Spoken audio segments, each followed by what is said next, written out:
SIT విచారణ second half మొదలైంది. Drugs కేసులో సినీ నటుల విచారణ కొనసాగుతుంది. పూరి, శ్యామ్ కే నాయుడు, సుబ్బరాజు, తరుణ్ల తర్వాత నవదీప్ సిట్ ముందుకు రాబోతున్నారు. ఇవాళ నవదీప్ ను సిట్ విచారించనుంది. డ్రగ్స్ కేసులో కీలక నిందితుడు కెల్విన్, జిషాన్షలతో సంబంధాలు, డ్రగ్ తీసుకున్నారా లేదా అన్న అంశాలపై నవదీప్ ను విచారించనుంది సిట్. నవదీప్ ను ప్రశ్నించేందుకు ఇప్పటికే క్వశ్చనియర్ రెడీ చేసుకుంది special investigation team.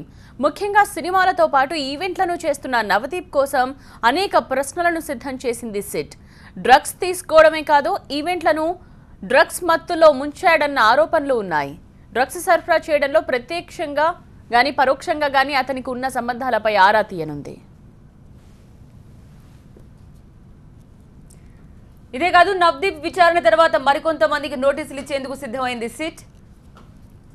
NDPS act ప్రకారం సినీ ప్రముఖులకు మరో 4 రోజుల్లో నోటీసులు వెళ్లనున్నట్లు తెలుస్తోంది. అయితే ఒక్కొక్కరిని గంటల పాటు విచారిస్తుండటంతో నవదీప్ ను ఎన్ని గంటలు విచారిస్తారనేది కూడా కీలకంగా మారింది.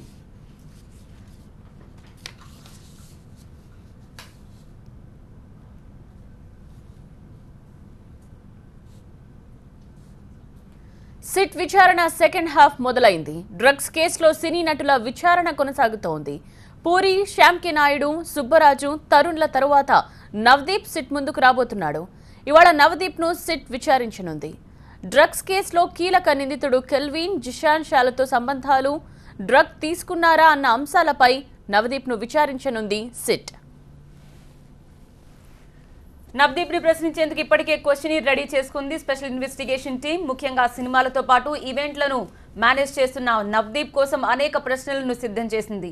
డ్రగ్స్ తీసుకోవడమే కాదు, ఈవెంట్లలో డ్రగ్స్ మత్తులో ముంచాడన్న ఆరోపణలు కూడా వస్తున్న నేపథ్యంలో డ్రగ్స్ సరఫరా చేయడంలో ప్రత్యక్షంగా గానీ పరోక్షంగా గానీ అతనుకున్న సంబంధాలపై ఆరా తీయబోతోంది సిట్. ఇదే కాదు, నవదీప్ విచారణ తర్వాత మరికొంతమందికి నోటీసులు ఇచ్చేందుకు సిద్ధమైంది సిట్. ఎన్డీపీఎస్ యాక్ట్ ప్రకారం మరికొందరు సినీ ప్రముఖులకు మరో 4 రోజుల్లో నోటీసులు వెళ్లనున్నట్టు తెలుస్తోంది. అయితే ఒక్కొక్కరిని గంటల పాటు విచారిస్తూ ఉండటంతో నవదీప్ ను ఎన్ని గంటలు విచారిస్తారన్నది ఆసక్తికరంగా మారింది.